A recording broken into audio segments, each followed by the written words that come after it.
আসসালামু আলাইকুম বন্ধুরা, আপনারা ইতিমধ্যে দেখতে পাচ্ছেন বাংলাদেশ বিমান বাহিনী এমওডিসিতে কিন্তু বিশেষ একটি সার্কুলার প্রকাশিত হয়েছিল, যেখানে কিন্তু বাংলাদেশের সকল জেলার ছেলেপ্রার্থী এখানে আপনারা আবেদন করতে পারবেন। এখানে কিন্তু অলরেডি আবেদন শুরু হয়েছে। এখানে কিন্তু আবেদন শুরু হয়েছে 3 এপ্রিল 2025 থেকে, আবেদন শেষ হবে 10 এপ্রিল 2025। এর ভিতরে আপনাদেরকে আবেদন করতে হবে। আর হ্যাঁ বন্ধুরা, এখানে আপনার আবেদন করার জন্য কী কী যোগ্যতা লাগবে তা হলো নাগরিকতা, বাংলাদেশের পুরুষ নাগরিক হতে হবে। শিক্ষাগত যোগ্যতা এসএসসি সমান পরীক্ষায় ন্যূনতম জিপিএ 2.00 উত্তীর্ণ হতে হবে। বৈবাহিক অবস্থা অবিবাহিত হতে হবে। বয়স 16 থেকে 21 বছর হলে এখানে কিন্তু আপনারা আবেদন করতে পারবেন। উচ্চতা 5 ফুট 8 ইঞ্চি হতে হবে। বুকের মাপ স্বাভাবিক অবস্থায় 30 ইঞ্চি, প্রস্রাবিত অবস্থায় 32 ইঞ্চি।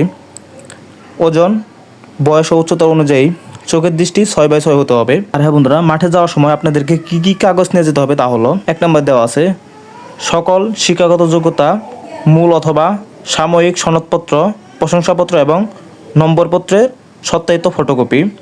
2 নম্বরে union chairman, city corporation, ward councillor, পৌরসভা মেয়র অথবা জাতীয় সনদপত্র, বৈবাহিক অবস্থা ও স্থায়ী ঠিকানা উল্লেখ সহ এবং প্রথম শ্রেণী গেজেটের কর্মকর্তা কর্তৃত্ব সত্যায়িত চারিত্রিক সনদপত্র। 3 নম্বর দেওয়া আছে স্থায়ী ঠিকানা প্রমাণ হিসেবে ব্যক্তিগত নিজের পিতামাতা বা পিতামাতা সমূহ দ্বারা সমন্বয়ে স্থায়ী ঠিকানা হিসেবে ঘোষিত অবস্থানের বিপরীতে হালনাগাদ করা পরিষদের অথবা পিতামাতা সমূহ পিতামহীর জাতীয় পরিচয়পত্র বা পাসপোর্টের উল্লেখিত স্থায়ী ঠিকানা যথাযথ প্রমাণ জমা দিতে হবে। 4 নম্বর দেওয়া আছে প্রথম শ্রেণী গেজেটের কর্মকর্তা কর্তৃত্ব সত্যায়িত সম্পত্তি তোলা পাসপোর্ট আকারে 12 কপি রঙিন ছবি ল্যাব প্রিন্ট হতে হবে। 5 নম্বর দেওয়া আছে বর্তমান অথবা অবশেষে শিক্ষা প্রতিষ্ঠান প্রদান কর্তৃত্ব প্রদত্ত চারিত্রিক সনদপত্র। 6 নম্বর দেওয়া চাকরিরত প্রার্থীদের ক্ষেত্রে কর্মসমূহ প্রতিষ্ঠান অথবা কর্তৃত্ব প্রদত্ত স্থায়ী প্রার্থীর অনুমোদিত। 7 নম্বর দেওয়া আছে মুক্তিযোদ্ধা, শহীদ মুক্তিযোদ্ধা ও বীরাঙ্গনাদের সন্তানদের জন্য মুক্তিযুদ্ধ কর্তৃত্ব মূল মুক্তিযোদ্ধা সনদের সত্যায়িত ফটোকপি। 8 নম্বর দেওয়া আছে জন্ম নিবন্ধন, জাতীয় পরিচয়পত্র সত্যায়িত ফটোকপি।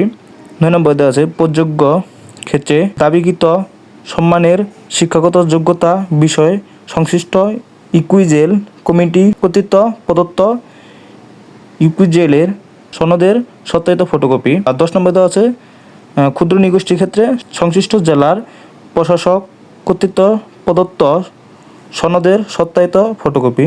11 নম্বর দেওয়া আছে ভূমিহীন এবং পাশা ভাড়া সরকারি খাস জমিতে নির্মিত বসতবাড়িতে বহুলবাসী তাদের সংশ্লিষ্ট প্রশাসন উপজেলা নির্বাহিত কর্মকর্তা ইউনিয়ন পরিষদ চেয়ারম্যান হতে ভূমিহীন হিসেবে প্রত্যয়ন জমা দিতে হবে।